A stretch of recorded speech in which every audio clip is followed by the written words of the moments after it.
Natakot ka ba nung nakita mo na gumalaw yung sofa habang nag-i-edit itong content creator na to na si Macdo Official?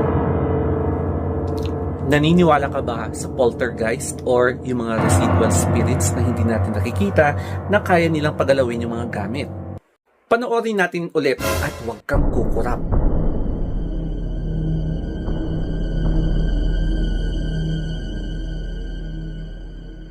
May mga nagsasabi na baka prank lang ito o kaya fake itong video na to.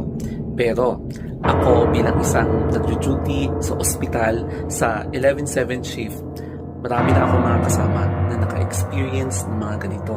Yung tipong gumagalaw ng mga bagay pero wala ka namang kasama doon sa station. Unahin natin, ano nga ba ang poltergeist? So, ito yung mga elemento na merong kakayahan na pagalawin yung mga gamit na magugulat ka na lang, gumagalaw yung upuan, yung kama o kaya yung mga sofa. Tapos, minsan, pwede nilang ihagis yung mga kagamitan mo, mga pillows, mga ganyan. And then, pwede silang gumawa ng ingay na hindi sila nagpapakita. Pagdating naman sa spiritual entity, ito yung mga imprints na naiwan ng mga taong namayapa na meron pa ring natitirang mga bakas ng elemento na pwedeng makapagbigay ng siguro mararamdaman mo, such as mga ganyan, gumalaw na mga kagamitan.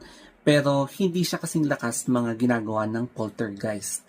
So, parang milder version yung mga spiritual na entity or spiritual spirits na nandyan sa isang lugar.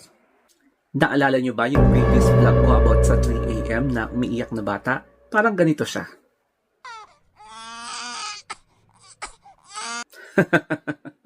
Ganyan na ganyan or halos ganyan yung iyak na hindi lang naman ako yung nakarinig dyan eh. So, bahala na lang kayo kung maniwala kayo or hindi. Sa sitwasyon naman kasi namin sa trabaho, I think reasonable kung bakit may mga nagpaparamdam. Kasi in every shift, lalong-lalo na nung kasagsagan ng COVID, meron at merong nagko-code. So, naniniwala yung iba na yung mga naiwan or namayapang mga pasyente, unexpected talaga. So, syempre, yung mga kaluluwa nila is talagang nandoon lang sa area na yan, naglalakbay, or yung iba, gusto talaga nilang magparamdam kasi meron silang gustong mensahe na ipaabot sa mga naiwan nilang kamag-anak. Kaya hindi talaga maiwasan na yung mga ibang naka-duty, nakakaramdam talaga ng mga ganitong klaseng na sitwasyon. Pero